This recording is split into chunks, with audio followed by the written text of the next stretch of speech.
अस्सलामुअलैकुम, this is me Hamza Aslam. Welcome to my YouTube channel. आज की इस वीडियो में हम एक सेट को ग्रुप प्रूव करेंगे अंडर एडिशन के लिहाज से। ठीक है, स्टेटमेंट को हम रीड आउट कर लेते हैं। स्टेटमेंट में हमारे पास है एस इज़ इक्वल्स टू, एक सेट है 0 1 2 3 4 be the set of residue classes modulo 5, show that S is group under addition. ठीक है, अब यहाँ पर आपने देखें 0 1 2 3 4 5 एलिमेंट्स हमारे पास हैं। आपने ये नहीं देखना यहाँ पर मॉडुलो 5 इसलिए पूछा गया क्योंकि इसका ऑर्डर 5 है, नहीं, आप इसके लास्ट एलिमेंट को देखेंगे।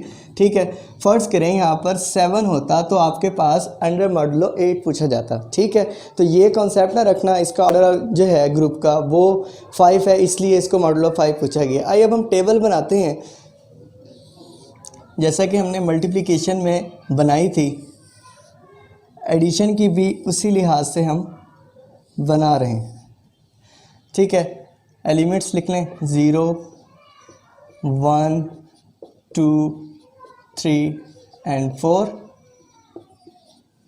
अंडर एडिशन बाइनरी ऑपरेशन है इसलिए हमने यहाँ पर अंडर एडिशन लिख लिया।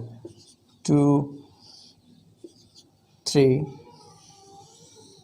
एंड 4।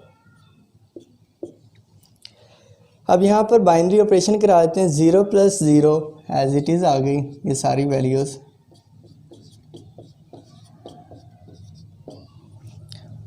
1 + 0 1 2 3 एंड 4। अब यहाँ पर हमारे पास क्या आ गया, 5 आ गया है।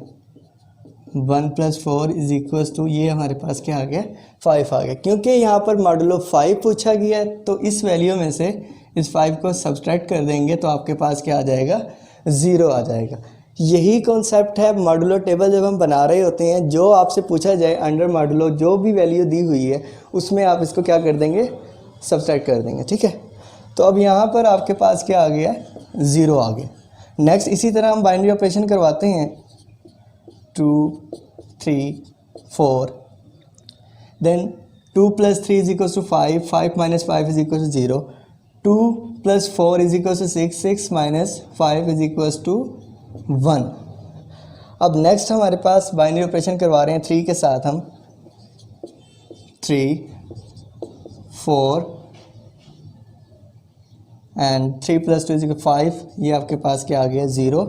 एंड 3 + 3 6, ये आपके पास यहाँ क्या आ जाएगा, 1 आ जाएगा। और 3 + 4 is equals to 7 एंड हम फिर क्या कर देंगे इसमें से 7 - 5 is equals to 2। रिमाइंडर हमने यहाँ पर लिखना है। और फिर यहाँ पर 4 के साथ जब बाइनरी ऑपरेशन कराते हैं, 4 5 के साथ 5 जब यहाँ पर आएगा तो आपके पास क्या हो जाएगा, 0 6 1 7 2 एंड देन हमारे पास 4 + 4 8 8 - 5 इज इक्वल्स टू 3। हम यहाँ पर क्या लिख देंगे, 3 लिख देंगे। अब ये मॉडुलो टेबल जब हम बना रहे होते हैं इसमें ख़ास ख्याल आपने कुछ बातों का रखना है। ठीक है, फ़र्स्ट ऑफ़ ऑल तो आपने ये देखना है जो बाइनरी ऑपरेशन करवाने के बाद आंसर हमारे पास आ रहे हैं ना, तो ये सारे के सारे इस सेट से बिलोंग करने चाहिए। ठीक है, और जो भी वैल्यू हमारे पास आए जो अंडर मॉडुलो पूछा गया उससे लेस देन होनी चाहिए। ठीक है, लेस देन होगी ऑब्वियसली इसी सेट से बिलोंग करेंगी। ठीक है, मेन जो पॉइंट है इसका यही है कि कैले टेबल या मॉडुलो टेबल जो हमने बनाई है, इसका दूसरा नाम कैले टेबल भी है, अगर ये टेबल ठीक बनी है तो ये चीज़ यहाँ पर होना ज़रूरी है कि तमाम एलिमेंट्स जो आपने इसमें जनरेट किए हैं बाइनरी ऑपरेशन करवाने के बाद जो आपके पास आंसर आया है वो तमाम के तमाम एलिमेंट्स इस सेट से बिलोंग करने चाहिए। जैसा कि हमने अंडर मल्टीप्लिकेशन में एक बात देखी कि जब हम इस मॉडुलो टेबल को सही बना लेते हैं तो 2 प्रॉपर्टीज़ सेटिस्फाई हो जाती हैं। फर्स्ट प्रॉपर्टी तो यही है कि ये आपके पास सेट क्लोज्ड है। ठीक है, अगर छोटे लेवल पर आपसे पूछा जाता है, जैसे एफएससी के स्टूडेंट हैं, वहाँ पर इस तरह के क्वेश्चन आ जाते हैं कि किसी भी सेट को आप क्लोज प्रूव कर दें, तो बेहतर यही है कि आप उसमें मॉडुलो टेबल बना लें, कैले टेबल बना लें, ईज़िली आप उसमें शो करवा सकते हैं। देखें 0 + 0 आपके पास क्या आ गया, 0 आ गया, 0 इस सेट से बिलोंग कर रहा है।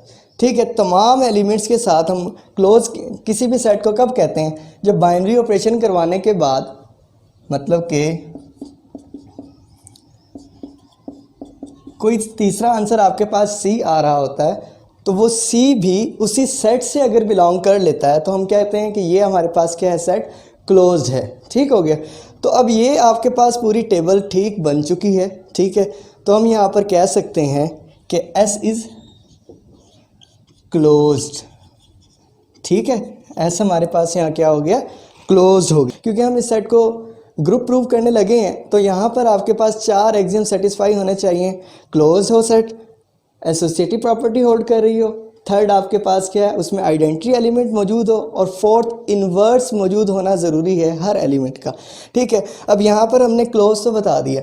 अब ये सेट अगर क्लोज्ड है तो ऑब्वियसली बात है कि एसोसिएटिव प्रॉपर्टी भी इसमें होल्ड कर जाएगी। फिर भी मैं यहाँ पर 3 एलिमेंट्स यहाँ उठा लेता हूँ, एसोसिएटिव प्रॉपर्टी प्रूव करके देख लेते हैं। आप भी कोई से 3 एलिमेंट्स उठाएंगे, इंशाल्लाह ये प्रूव हो जाएगी। देखें, 0 मैंने 3 एलिमेंट्स ले लिए, 0 1 एंड ये 2 ले लिया। बाइनरी ऑपरेशन हम करवा देते हैं।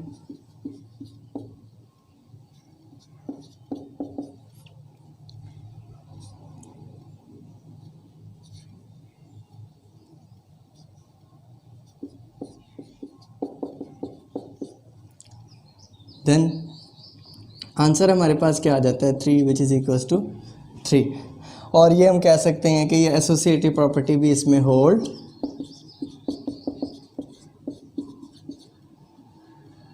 Property is hold. ठीक है, सेकंड हमारे पास प्रॉपर्टी इसमें होल्ड कर गई। थर्ड हमारे पास क्या है, आइडेंटिटी एलिमेंट मौजूद होना ज़रूरी है। अब आप ये देखें, इस सेट में आइडेंटिटी एलिमेंट है जी।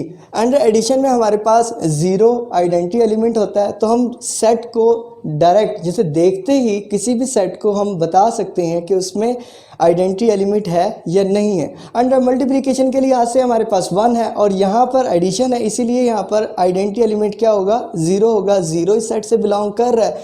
अगर आप यहाँ पर लिख दें 0 belong to S, so identity property is hold. ठीक है, फोर्थ हमने इसमें क्या चेक करना है कि हर एलिमेंट का इन्वर्स इसमें मौजूद होना ज़रूरी है। इन्वर्स प्रॉपर्टी हमारे पास होती क्या है कि एक एलिमेंट फ़र्ज़ करें A है, बाइनरी ऑपरेशन करवाने के बाद वो आपको क्या आंसर दे, आइडेंटिटी आंसर दे, तो ये एलिमेंट इसका क्या होगा, इन्वर्स होगा। बाइनरी ऑपरेशन हमारे पास यहाँ क्या है, अंडर एडिशन है। ठीक है, अंडर एडिशन के लिहाज से आप यहाँ पर देखें 0 + 0 विच इज़ इक्वल टू 0, ये आपके पास इस एलिमेंट का क्या है, इन्वर्स है। और 0 भी बिलोंग कर रहा है किससे, S से। इसका मतलब क्या है कि 0 का इन्वर्स 0 है। ठीक है, और फिर हम 1 का चेक करते हैं। 1 आपके पास आइडेंटिटी आंसर कब दे रहा है, जब उसके साथ आप बाइनरी ऑपरेशन करवाते हैं 4 के साथ, तब आपके पास क्या दे रहा है, आइडेंटिटी आंसर दे रहा है। इसका मतलब ये हुआ कि 4 आपके पास इन्वर्स होगा किसका, 1 का। अब यहाँ पर थर्ड जो वैल्यू है हमारे पास, 2 को चेक कर लेते हैं। 2 हमारे पास आइडेंटिटी कहाँ दे रहा है, जब हम इसका बाइनरी ऑपरेशन करवाते हैं 3 के साथ, तो 3 आपके पास 2 का क्या है, इन्वर्स है। तो 3 भी बिलोंग कर रहा है इससे, आप देख लें कि 3 भी इस सेट से बिलोंग कर रहा है। फोर्थ हमारे पास क्या है, फिफ्थ एलिमेंट हमारे पास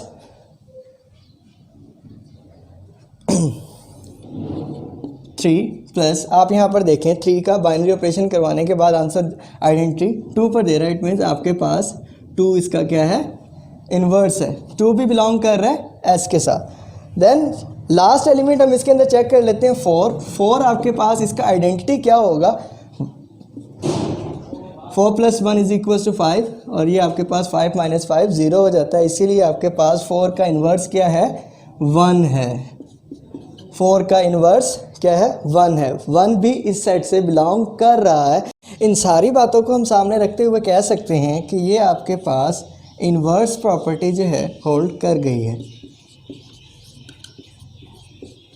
इन्वर्स प्रॉपर्टी इज होल्ड। ठीक है, अब हमारे पास रिक्वायरमेंट्स क्या थी ग्रुप प्रूव करने के लिए कि 4 एक्सियम अगर हमारे पास सेटिस्फाई हो जाते हैं तो हम कह सकते हैं कि ये ग्रुप प्रूव हो गया। अब देखें, सेट को हमने क्लोज बताना था, क्लोज यहाँ पे हो गया। दूसरी बात हमने ये शो करनी थी कि एसोसिएटिव प्रॉपर्टीज़ में होल्ड करनी चाहिए, वो होल्ड कर गई। थर्ड, आइडेंटिटी एलिमेंट एग्जिस्ट करना चाहिए। फोर्थ, हर एलिमेंट का इन्वर्स वहाँ पर मौजूद होना ज़रूरी है। तो ये देखा हमने कि हर एलिमेंट्स का इन्वर्स इसी सेट से बिलोंग कर रहा है, तो हर एलिमेंट का इन्वर्स यहाँ पर मौजूद है, तो इन्वर्स प्रॉपर्टी भी होल्ड कर गई। तो चारों एक्सियम सेटिस्फाई हो चुके हैं। अब हम कह सकते हैं ये जो सेट हमारे पास गिवन था एस, ये ग्रुप प्रूव हो गया है। इसे हम यहाँ लिख सकते हैं कि so S is group under addition. ठीक हो गया।